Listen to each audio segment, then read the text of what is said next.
एक तरफ बांग्लादेश इंडिया की खिलाफत कर रहा है, इंडिया के खिलाफ बयानबाजी कर रहा है, लेकिन सोचिए ये सब कुछ करने के बाद भी बांग्लादेश इंडिया की मदद चाहता है। अभी 2 दिन पहले बांग्लादेश की सरकार इंडिया पर नाराजगी जता रही थी।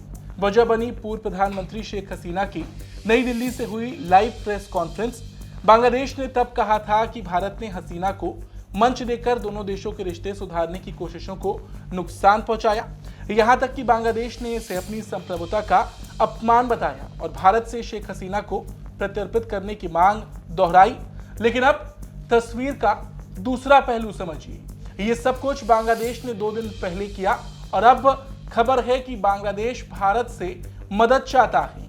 मतलब जिस भारत पर सवाल उठाए जा रहे हैं उसी भारत के दरवाजे पर बांग्लादेश मदद मांगने पहुंच गया। वजह बनी ऊर्जा संकट। बांग्लादेश में डीजल, गैस और बिजली की भारी कमी हो गई है। कई इलाकों में लोड शेडिंग हो रही है, बिजली उत्पादन प्रभावित है और ऐसे में बांग्लादेश ने भारत से कहा है कि उसे पहले से ज्यादा डीजल सप्लाई करें। यानी कि एक तरफ भारत की खिलाफत करो, भारत के खिलाफ बयानबाजी करो और दूसरी तरफ जब संकट पड़े तो भारत से मदद मांग लो। दरअसल भारत के हाई कमिश्नर दिनेश त्रिवेदी ने बांग्लादेश के ऊर्जा और खनिज संसाधन मंत्री इकबाल हसन महमूद से मुलाकात की। दोनों देशों के बीच बिजली और ऊर्जा सहयोग पर चर्चा हुई। बैठक के बाद खुद बांग्लादेश के ऊर्जा मंत्री ने माना कि गैस और डीजल की कमी के कारण बिजली उत्पादन प्रभावित हो रहा है और इसलिए भारत से अतिरिक्त डीजल की मांग की गई। भारत पहले से ही बांग्लादेश की ऊर्जा सुरक्षा का एक बड़ा सहारा बना हुआ है और दोनों देशों के बीच इंडिया बांग्लादेश फ्रेंडशिप पाइपलाइन बनाई गई, जो भारत के असम स्थित नुमालीगढ़ रिफाइनरी से निकलकर पश्चिम बंगाल के रास्ते पर्वतीपुर डिपो तक जाती है। करीब 131 किलोमीटर लंबी ये पाइपलाइन 2023 में शुरू हुई थी ताकि डीजल तेजी से और कम लागत में बांग्लादेश पहुंच सके। इसी पाइपलाइन के जरिए भारत हर साल करीब 1,80,000 मीट्रिक टन डीजल बांग्लादेश को सप्लाई करता है और हाल ही में लगभग 5,000 मीट्रिक टन डीजल की नई खेप भेजी गई। और सोचिए हर घंटे करीब 113 मीट्रिक टन डीजल पंप किया जा रहा है ताकि बांग्लादेश में बिजली उत्पादन, परिवहन और खेती के लिए ईंधन की कमी ना हो। और ये सब कुछ करने के बाद क्या हो रहा है? शेख हसीना की सरकार गिरी, मोहम्मद यूनुस आए, उन्होंने भर भर के भारत की खिलाफत की, तारिक रहमान आए और उसके बाद भी भारत बांग्लादेश के जो द्विपक्षीय रिश्ते हैं उनमें थोड़ी खटास देखी गई। और हाल ही में जो प्रेस कॉन्फ्रेंस शेख हसीना ने दिल्ली से बैठकर की थी, उसके बाद बांग्लादेश मीडिया में और बांग्लादेश की तरफ से भारत के खिलाफ बयानबाजी की गई। और सोचिए इन सब के बावजूद बांग्लादेश ने अब अगले 4 महीनों में इसी पाइपलाइन के जरिए अतिरिक्त 50,000 मीट्रिक टन डीजल देने का अनुरोध भी किया है। इसके अलावा बांग्लादेश ने ऊर्जा क्षेत्र में करीब 25 अलग अलग क्षेत्रों में भारत से सहयोग मांगा है। इसमें power grid technology, smart grid system, बिजली क्षेत्र के कर्मचारियों की ट्रेनिंग और तकनीकी सहायता जैसी मांग शामिल है। यानी साफ है, मुश्किल की घड़ी में बांग्लादेश की सबसे बड़ी उम्मीद भारत है। लेकिन दूसरी तरफ राजनीतिक रिश्तों में तनाव भी लगातार बढ़ रहा है।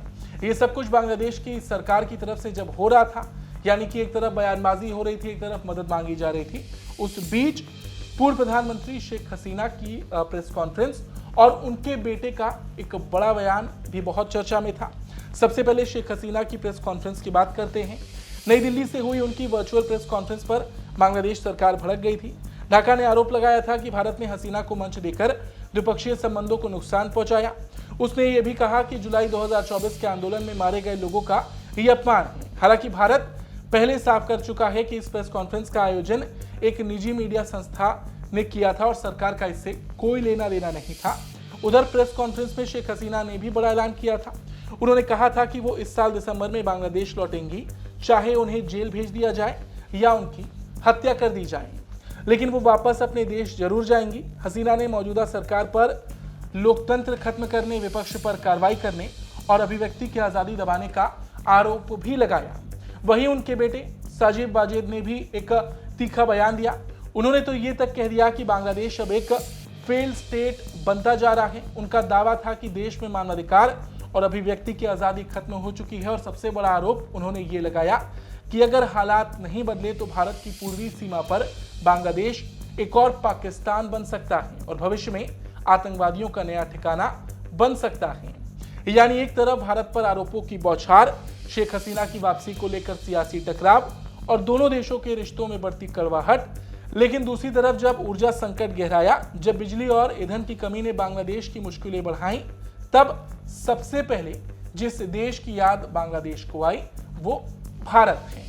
और यही दक्षिण एशिया की हकीकत है। राजनीति अपने रास्ते पर चलती है, लेकिन भूगोल, व्यापार और जरूरत पड़ोसी देशों को एक दूसरे से जोड़कर रखती है।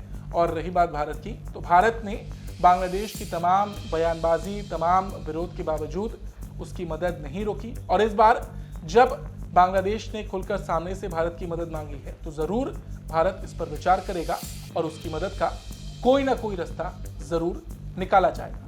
धन्यवाद।